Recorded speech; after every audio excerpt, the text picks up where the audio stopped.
Everybody has a Vogue story. Everyone. A lot of people know the Vogue Theater, but I would say not as many people know the work that goes in behind that, right? Yeah. They know that the brand that is the Vogue Theater, but I see it coming up. And now that I know who you guys are and all those things, I see 45 Presents. The ownership group that bought the Vogue bought it in 2019, which was a hell of a time to buy a live music The venue. perfect time to have a venue. One that was, obviously came with quite a bit of responsibility. Historic kind of legends have played on that stage. And, our responsibility we took really seriously from the beginning. So 2019, probably only 6 months of live music, wanting to bring back the theater as a true live music venue. What was it before 2019? So it was live music, but they started to kind of really sprinkle in quite a few dance nights, and we still do that quite a bit. But really this kind of concerted effort to say, the majority of shows we want to put on that stage are going to be live music again. What's a dance show? One that does so well all the time is a Taylor Swift dance night. Oh, So the kind of an DJ comes artist in? theme. Yeah, they come kind of all artist theme nights where if you just want to come and hang out with your friends, or bring your bachelorette party, you just want to dance all night. You don't really need a live band playing. You don't care about who's actually on stage. You're just there with your friends. Is it live music or is it DJ? It's a DJ. DJ. Yeah. Is that didn't you guys do Shrek Night or something We do too? Shrek Night. Shrek Night kills it. We do K-pop. We've kind of started to introduce some new themes that I think people are really receiving. But mostly that's just how you go with your friends and be a little weird, right? You don't really care. It's not an artist you're traveling to come see. The ownership group before did a really great job and has kind of nurtured that. In 2019, these guys thought, let's keep that alive. Let's bring live music back to Broad Ripple. Let's continue to do this. COVID hits. And kind of after a year or so, kind of saying, how do we make sure that not only are we keeping people employed, our staff employed, but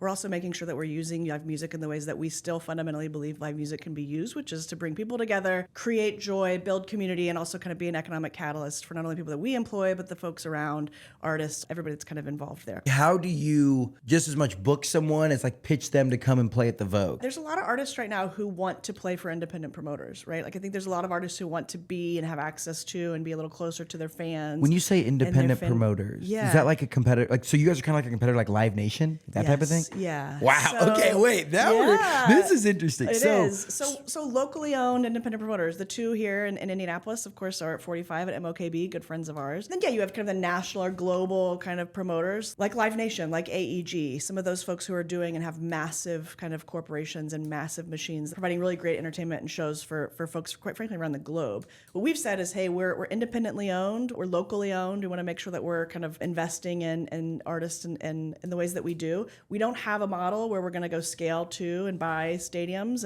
but we, how do we kind of make sure that those smaller venues and smaller artists kind of continue to live and exist and thrive in this city? There's a lot of artists who want to play for independent promoters, and especially when they're early in their career. It might not be going and getting the biggest amphitheaters in the state, but being creative and creating these from nothing. Yes. That's what's so cool. And if I know anything about the original ownership group of the Vogue, right? Creating something from nothing is kind of their specialty. Yeah. Also at the Vogue last year during All-Star Weekend, we did the Woj podcast for ESPN live. So it was Grant Hill, was sitting on stage with us with Tyrese Halliburton, and that was a cool. It sparked your imagination of what could be. How can you use these spaces to kind of continue to amplify and to bring people together in an interesting way? We did the documentary of Little Richard last year for I Made Rock and Roll, and had the director come in and did kind of a panel afterwards. We watched the film in the venue, and then we kind of had a question and answer with the director of the Little Richard documentary, and that was well attended and exciting. People just wanted to, again, where are you learning? What are you listening to? What are you thinking about? What kind of conversations are you having? It doesn't just have to be live music, and I think that's